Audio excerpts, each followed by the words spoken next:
Hello everybody, Civilization 6 Gathering Storm is out, so I figured I'd give my thoughts on it, because as it turns out, 4X games are a bit of a guilty pleasure of mine and I love Civilization. So I'm gonna go over all of the new things added in this expansion, and we're gonna talk about that stuff, and also I'm gonna compare Civilization 6 to Civilization 5, because it is a kind of a well-known fact at this point that after about 2 expansions, a Civilization game finally becomes as good, or in most cases better, than the previous Civilization game. So for this case, is Civilization 6 better than Civilization 5 now that it's gotten 2 expansions? Well, we're going to answer that question in this video.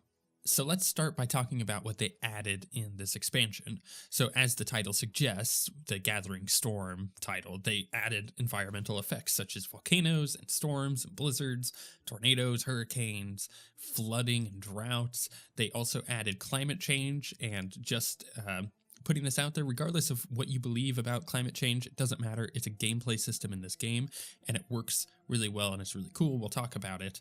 But on top of adding the climate change, they also added new power stuff. So you actually have to generate power as you get into the later eras, and they added consumable resources because of that.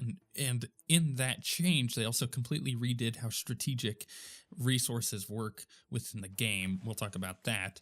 On top of all of this, they added tons of engineering projects like flood barriers, which go hand in hand with the flooding and climate change. And then they also added canals. So imagine you had like a tiny little lake that was separated by a single tile to the ocean, and you happen to found your city on the tiny little lake because that was where you started, and you're like, this is a great spot, because you thought it was part of the ocean. And as it turns out, it wasn't. It was a tiny little lake. Well, now you could build a canal on that one tile, and it'll allow units to move in and out of that tiny little lake. So you can actually make a navy on a city founded in weird spots, which is really cool. And you can do that constantly. So you can, like, if there were tons of little lakes separated by one tile, you could just keep adding in these canals. And as such, one of the new wonders they added is the Panama Canal, and it's just kind of a cool little addition to it. But you also have dams and tunnels that have been added, so you can essentially tunnel between 2 mountains and go across the mountain range, which allows you to get to another side of a mountain range in case you founded 2 cities on either side of a mountain range and you're like, I can't get my units across in an effective manner. Once you get later in the game, you can make a tunnel for traversing that mountain range. They added in the World Congress, which comes back from Civilization 5. I have a lot of thoughts on this and how it is implemented in this game, but again, we'll get to that when we start talking about in depth of all of this stuff. They added 21st century techs and civics, so once you get to where the future tech was before this expansion, now there are several new techs that are they're like question marks. You don't know what they're going to be until you get to those points where you're unlocking them. But they added things like giant death robots, which are crazy strong, and they revamped how you end the science victory. So no longer do you just have to go to Mars, you actually have to send an exoplanet mission and then speed it up with like laser beams. It's really cool, but it just changes how that works. And because they redid some of the civic tree stuff at the end as well, they also changed how the cultural victory ends up playing out at the end of it. So both the science and the cultural victory have been adjusted. I think it's really hard to get a cultural victory from my experience playing with this expansion, and the science victory takes much longer than it did before. So it's just, rebalancing of stuff. They added new leaders and civilizations. They added Hungary, the Maori, Canada, Inca, the Mali, Sweden, the Ottoman Empire, the Phoenician, I don't know. It's the Mediterranean one. I don't know how to pronounce that one. They added a new English leader, so she can be either the leader for England or France, which is really cool. And that's really the first time that we're seeing that in the game in a significant way. But overall, having new civs in an expansion is expected. And it's really cool that they added some of these. Like right now, the footage you're watching, I'm playing as the Maori. We'll talk about them because I think they're really cool. They also added a couple new scenarios to play through. The Black Death, which obviously is the plague, and War Machine, which is a World War I scenario to play through.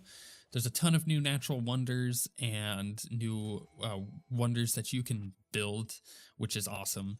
And then finally, they redid a bit of how the espionage system works with spies and new historic moments. And by the way, this is probably the best change. They redid how war weariness works.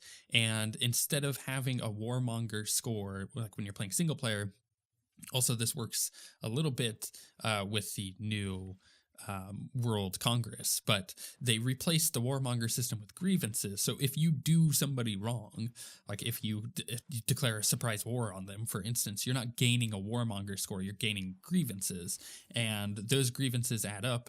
And if you're playing in single player, the AI look at all the grievances against you, and they can, do different things with that. They can denounce you, they can start wars because of how many grievances you've acquired and stuff like that. It works similar to the warmonger penalties before, but it's just a much better system that isn't as penalizing and retarded in many ways as the previous system was. So let's dive in and talk about these features in detail. And I have put quite a bit of time into Gathering Storm. I've played several different games where I've tried different victory conditions, doing the new science, the new culture. I've tried a new religious victory. I've tried the new diplomatic victory, which is added in where you can use diplomatic favor, which we'll talk about when we get to the World Congress stuff. But essentially, I've tried to get a really good grasp of how Gathering Storm works because it does add a lot of depth to the game in a way that I think Rise and Fall didn't. But in the end, it makes it so Civilization 6 is an incredibly strategic game when you add it into all of the other systems that they've added in. So, you look at like the district system, that when the game first launched, you're like, okay, there's some strategy here, but you start getting grips with it and you're like, okay, these are where I need to put my districts. This is generally how it works. This is the best way to do this kind of thing. But once you added in the Gathering Storm stuff, then suddenly all of that goes out the window because there's some places you just don't want to put a district just in case it's on a floodplain or it's in a place where a volcano is going to explode and destroy that district. So it adds way more depth to the already existing systems. And I think that is a really important change for Civilization 6 because it makes it, in my opinion, way more competitive with Civilization 5, which up until this point has been the better game. But starting with the main feature of the expansion, you have the environmental effects, right? You have the storms. Let's talk about the weather changes to the game. Essentially, what will happen is it will pop up actually right off the bat, when you start the game, you can control how much weather there's going to be. So it's not like one of those things that is constantly going to be a pain in the butt. If you don't want to deal with it, you could turn that system down and it'll rarely happen. But if you leave it on the standard, which I have for the games that I've played on, I haven't turned it up at all because I wanted to see how they balanced it around what they thought was going to be kind of the standard gameplay. Essentially, you get a warning for a storm that's about to happen or a drought, and it will show you on the map where it's at. So if you're playing on a map with a lot of islands, which I did in my first game, you're going to get a lot of hurricanes happening, and those suckers are really powerful. But if you're down, near the polar ice cap or up in the north, it doesn't really have much of an effect with the hurricanes because they're not typically going that direction. However, you have a whole different issue to talk about. You got the blizzards, and blizzards do a lot of damage, about as much damage as a volcano does. And some of these things, like the volcano, have benefits. So when the volcano erupts, the area around the volcano becomes really fertile, and that ground becomes really good to work. However, it's doing damage to your city structures and everything like that are nearby. So you gotta kind of risk the benefits with the detriments at that point. There is one of the city governors that you could put in your city. So imagine you have a volcano right next to your capital. You could put a governor in that city that gets the upgrade to not have that city take damage from environmental effects. So if you plan that kind of thing out, if you're strategic enough in planning that out, you will gain really good benefits from settling in really bad areas. Because again, some of these things give huge bonuses when you're kind of doing the risk reward thing, including some of the flooding that happens on rivers. When a river floods, that land becomes really fertile after the flood happens.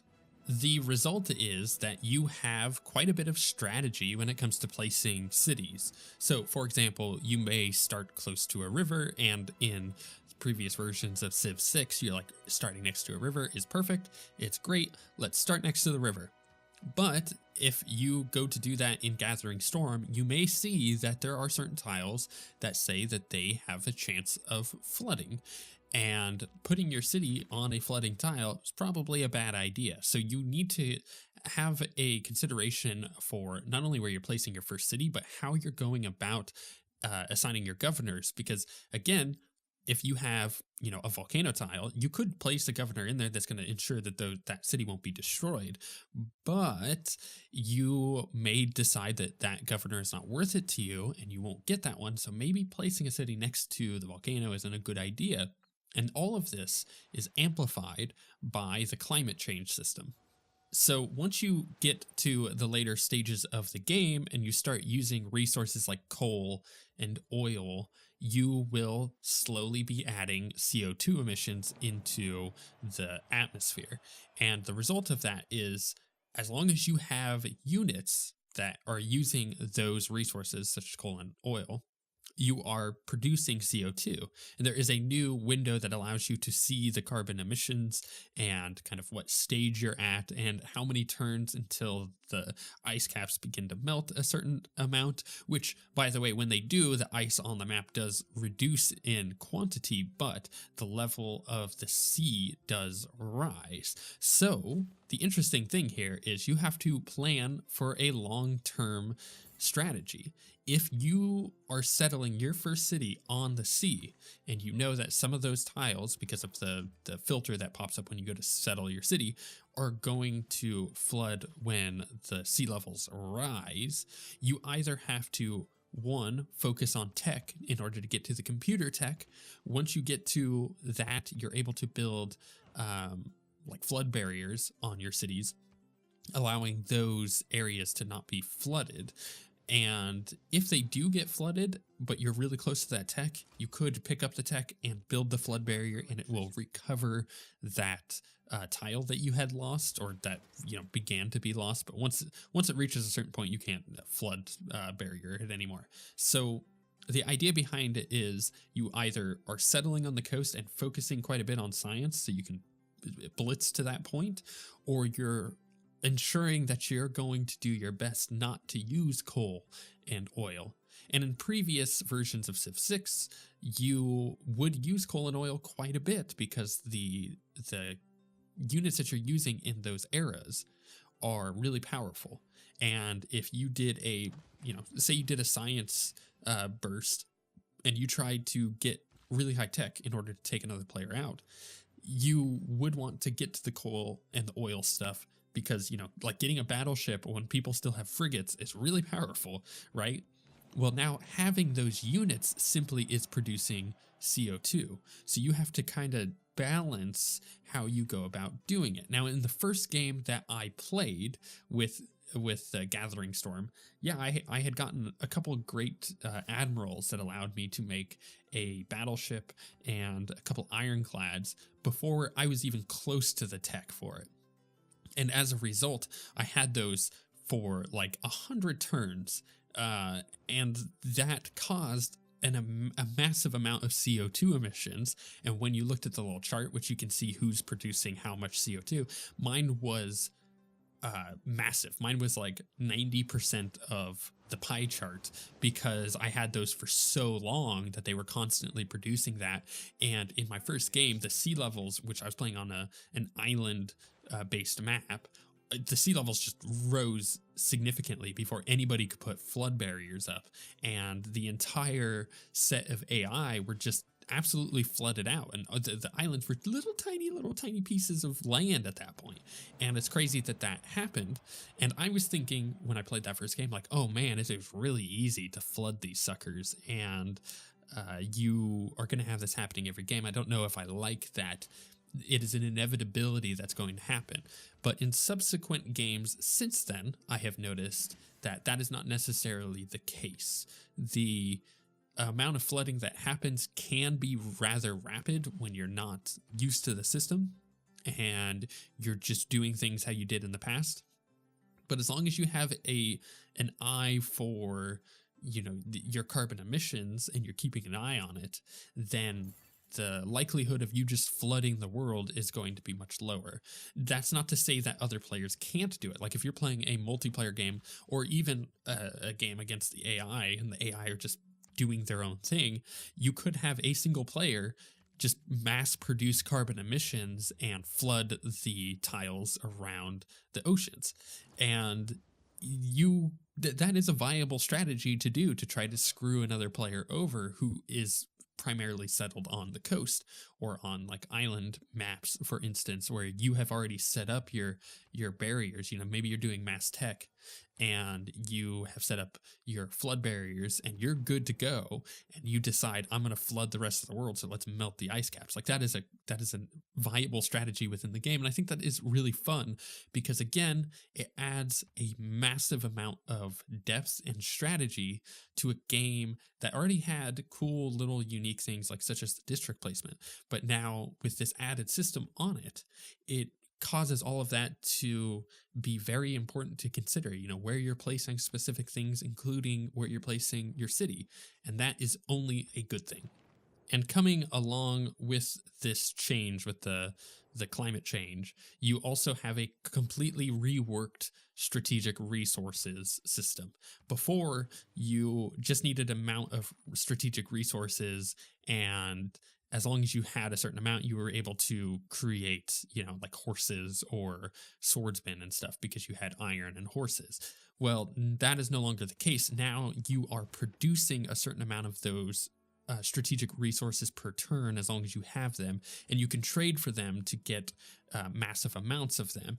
And when you create a unit that uses those things, you have to upkeep that unit with that strategic resource. So say, for example, just easy math, you were receiving 5 iron per turn, and you had one unit that or you had several units that were causing you to decrease your iron per turn by 3. Well, that means that you would gain a net 2 iron per turn on your thing, and you would slowly build that up. And then when you went to go build a new swordsman, you would use some of that iron to build that swordsman, and then that iron requirement would go from 3 to 4 per turn because now you have a new swordsman in your arsenal. When you don't have enough of that strategic resource, that unit becomes less effective in combat. And the result is you're not going to see massive armies of like one type of unit anymore because it's not viable to do that. You're never really going to be in a situation, unless you got like a really good start, where you have enough iron to have like 10 or 15 swordsmen at any given time. Which means that some of the new units and some of the units that come with specific civs are very, very powerful. So what I'm talking about here, like the Maori are a really good example. The Toa unit, which is their replacement for the swordsman, does not use iron. So you could upgrade your basic warriors to Toa, and they are better than swordsmen, and they're not using iron, so you can have a ton of them. So when the Toa or when the Maori hits that level of tech, you got to watch out for them because they could just stomp all over your civ, because they are capable of having a very powerful unit for, you know, that time in history. without having to pay the iron requirement in order to have that powerful unit. So it is another addition to more strategic depth, because now suddenly more than ever you're having to consider when these civs are using their unique units and if these unique units aren't using strategic resources or not.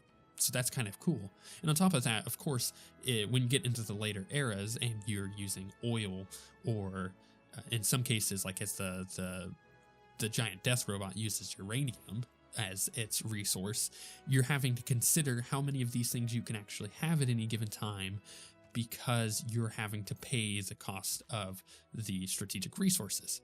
And also, which is a really cool change, it makes trading really, really important. If you have a person who has a ton of oil or uranium and they're not really using it for anything, they've decided to go for a different victory condition where they're not really building a lot of units, but they're on your side, they're one of your allies, you could trade that from them and be able to upkeep a larger army. So it's, again, just a ton of additional strategic depth, and the changes to these resources make a big difference in how the game plays, and it's way better for it. Unfortunately, not all of the stuff added in this expansion are implemented in such a smart way, because I feel like the World Congress, while it is something that was definitely lacking from Civ 6, has just kind of been thrown into the game in a way that I don't quite like it. I was excited for the World Congress because I think that that was a cool system in Civ 5, but in Civ 6 it just doesn't really work in the same manner. And the reason why I'm like, it feels like it's just kind of thrown in there is because the UI for it is rather confusing at first. Even after using it for several games, I don't really like how the UI is there. It's not really polished and the system doesn't feel refined. So essentially how it works is you have several topics that will be proposed, like a trade route topic and a topic for production on units, right? The first topic, the trade route topic, it'll give you two options. Either you can choose a player that you can vote for that will gain a additional gold, or you will gain gold by sending trade routes to them, and in return that character, that player, will gain a new trade route. Or you can downvote it, which is if you vote against that, then the player won't receive any additional trade from a certain type, like gold or whatever. And you can vote for either one of those. And the annoying thing is you can't like downvote and be like, no, I don't want this player to receive this trade route. You either vote for one or the other. You either vote for this player is going to receive a trade route and additional gold per them, or they're gonna reduce what trade they have. It's just like, it's a weird system because you vote for either one, and then you can use your diplomatic favor, which we'll get into in a moment, in order to boost those votes. And then like the second topic will be, something along the lines of you could increase the cost by 100% that units cost for, either production or faith or gold. And you could choose, which one of those is and vote for it.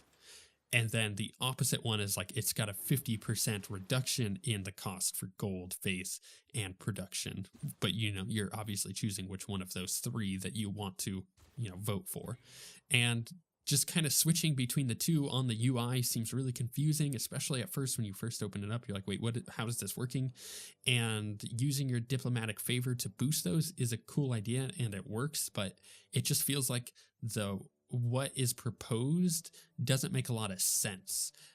Like why is the game deciding to propose these things to begin with? Who is proposing this? I feel like it needs to be more refined. It needs to have the system where there is a voting on what is proposed, and then you vote on whether or not that gets, passed or not. And then it throws in like the world games and the Nobel Peace Prize like events, and you can do those, but there's really no reason to downvote those at all. So why is there an option to vote for it or against it? I don't understand. It is a weird system, and the UI for it, in my opinion, needs a huge rework just to make it more visible of what the heck is actually going on the screen at any given point. I don't like it. I feel like it was the system I was looking forward to the most, and it's the system I'm most disappointed with that has been added because there isn't enough stuff there. However, the way you gain diplomatic favor is through sources like, I mean, you could get them through the goody huts at the beginning of the game, which is powerful. You can gain like 20 diplomatic favor for that, but you can go and do the city-state stuff that will gain you diplomatic favor. Certain other texts and stuff will gain you diplomatic favor as you're playing the game, and different, sources from essentially diplomacy is getting you diplomatic favor. And you can use that against AI to be like, hey, I'm going to spend this diplomatic favor to make you do this thing.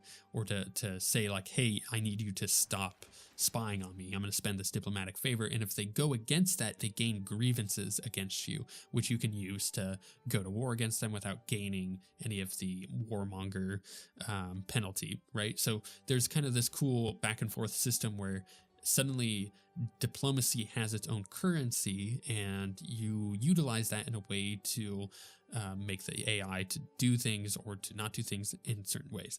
But you also use your diplomatic favor to add additional votes on stuff within the World Congress. One of these votes that pop up towards the end of the game is for the diplomatic victory. You can vote for diplomacy points for the world leader, and if you're a player that's gaining a lot of diplomatic favor, you could vote for yourself and obviously just pound all your diplomatic favor into those votes and gain diplomatic victory points. So it is a cool system because it works a little bit better than World Leader did in Civ 5, and you're actually actively having to push the game in a way that is gaining you resources to allow yourself to buy the diplomatic victory out. But it is another part of the World Congress system that it works. It's cool. I enjoy it, but the World Congress feels clunky. And because of that, the diplomatic victory feels a little clunky. And that's unfortunate. When it comes to the new techs and the new civics, I really, really like it. The future tech stuff is cool. Getting the big giant death robot is awesome. They're super powerful. But of course they cost uranium per turn. So if you are using your power, which by the way, your cities require power in order for certain things to be effective, right? In order to gain a bonus to additional production or science gain, stuff like that. If they're unpowered, they're not gaining those bonuses, and those bonuses are really important to have. So, choosing to do coal or oil resources in order to make, power plants for those things are powerful to get those boosts in those eras. But again, you're doing CO2 emissions. You're kind of having to debate whether or not you're using that stuff to gain the power early on. Otherwise, you can wait till you get to nuclear, which does have CO2 emissions, but it's rather low. And the nuclear power plants are required to have upkeep on them. Otherwise, they can overload and basically nuke your Civ, which is bad. So you kind of have to keep up on that. And that's kind of annoying, but it is part of the cost of having it such a low CO2 emission.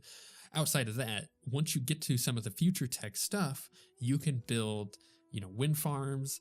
And even before that, if you have a place where you can build a dam, you can build, a dam to generate power. If you have areas where there's geothermal activity, which is new, you could build a geothermal plant. And there's also renewable energy like solar farms and wind farms out on sea once you get to future tech stuff that really help increase the amount of power you're gaining in a renewable resource rather than having to use coal and oil and uranium in order to do that. And that's all part of the 21st century tech that I think is really cool, and it works really well with the other systems. And finally, let's talk about the new civs, because I think some of them are really cool and some of them are like, okay. Like, for instance, I think the Maori are awesome. I think Canada is a really cool new civ to add. The way that it works is essentially warring against them. You can't declare a surprise war against Canada, which I think is funny. And they can build ice hockey rinks, and they have like the Mountie as their unique unit. It's just kind of a cool flavor thing. Inca works really well. I think the Swedish are another cool addition, but for the most part, the other ones outside of the Ottomans are kind of like, whatever, you're just a new civ that I might play once or twice. I think the Maori are the coolest addition because they start at sea. They start in the middle of the ocean, and you have to take your settler, and you have a warrior that you have the 2 units, and you have to take them and find land and settle.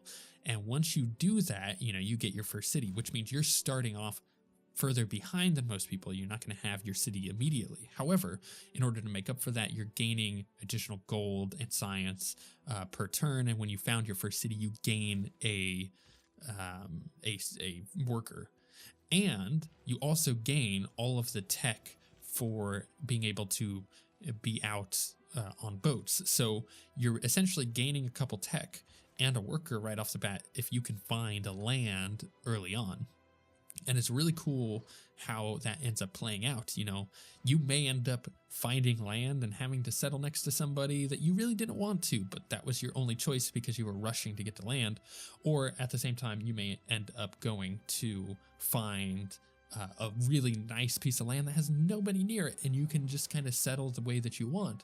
So, for example, I got to do that in the game that you're watching in the background.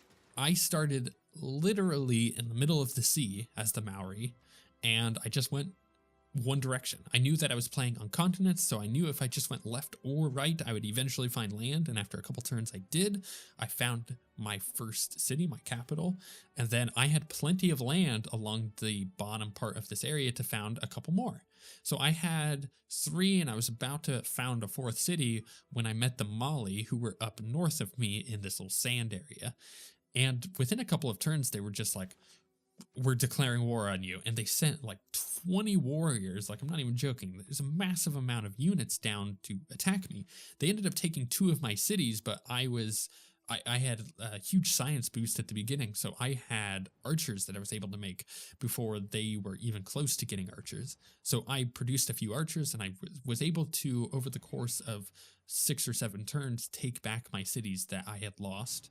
And then once I took back all my cities and I had my land secure and I was rebuilding, I was getting ready to attack them to try to take one of their cities because I knew I just wiped out their entire army, and they weren't producing any more units according to the little victory screen where you can see like how much military might somebody has. They hadn't rebuilt their army because I absolutely devastated the massive army they had with the archers that I had. And the result was they proposed peace, and I was like, I'm not quite ready to attack yet, so I'm going to take this.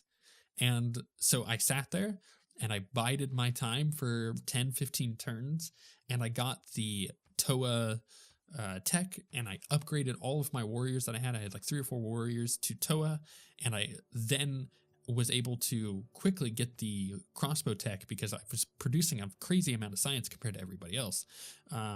And with that, I got my crossbows. And I then just had like 8 crossbows, 4 or 5 Toas, and I just swept through their entire land up to the north and just took it within a couple turns each city because they had no walls.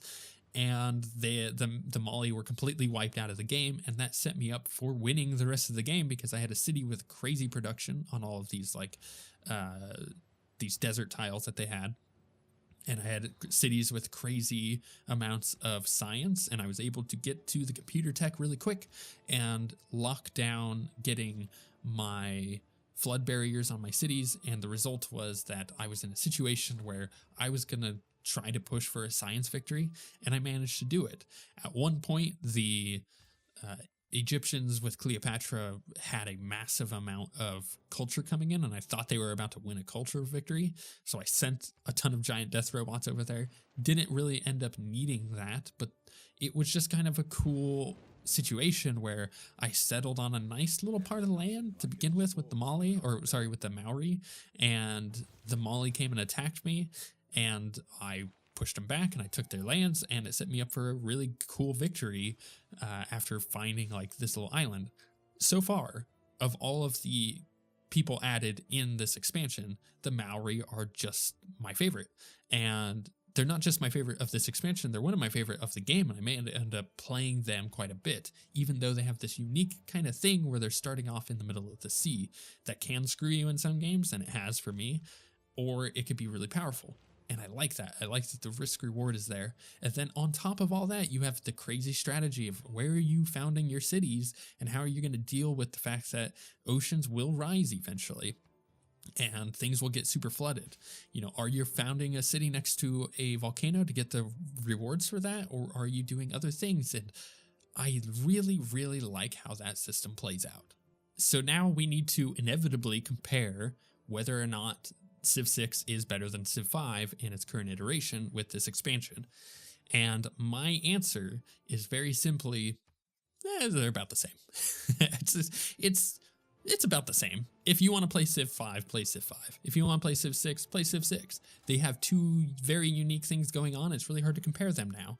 I think the Gathering Storm stuff is awesome, and it makes the game really good. And if you're a person who doesn't like the aesthetic of Civ 6, personally I do. I think it's very endearing. It's going to last a while, especially compared to Civ 5. Then awesome, go play Civ 6. But if you really don't like the aesthetic of Civ 6, go play Civ 5. They're two different games at this point, but they're about equal on how good they are. And I think that that is a good spot to be in, because now Firaxis have a situation where people can play either game, and either game are just as good as each other, in my opinion. When it boils down to the unique stuff added in Civ 6, you know, do I like the global stuff changing with like climate change and weather effects? I absolutely love it. And personally, I would like to see them do another expansion and add even more stuff onto that, or add changes to those systems like the diplomatic system and try to refine that quite a bit. But overall, I would like to see them invest more time into Civ 6 because I think it is a great game now, and multiplayer wise, I really enjoy it. So it's just one of those things, like, Civ is an awesome series. Civ 6 has become really good with this expansion. And I think people should take notice of that and go pick it up and play it because, in my opinion, I like it more than Civ 5. But that's just, you know, how I roll with it. I think it's very easy to go back and forth and be like, you know, Civ 5 is better than Civ 6 or vice versa. But at the end of the day, it's at the point where it's a preference thing because both games are really good now. And that is the best place for Firaxis to be in. So let me know in the comments below whether you've been playing Gathering Storm or not and what you feel about it. You know, how do you feel like the game is now with the expansion compared to before? Are you still playing Civ 5? Are you not playing any Civ game and you're like, screw it, I'm going to go play Endless Legend or something? Let me know in the comments below, because 4X games have been having a really good streak lately, in my opinion, and there are some really good ones out there. But with all of that being said, we shall see you guys next time.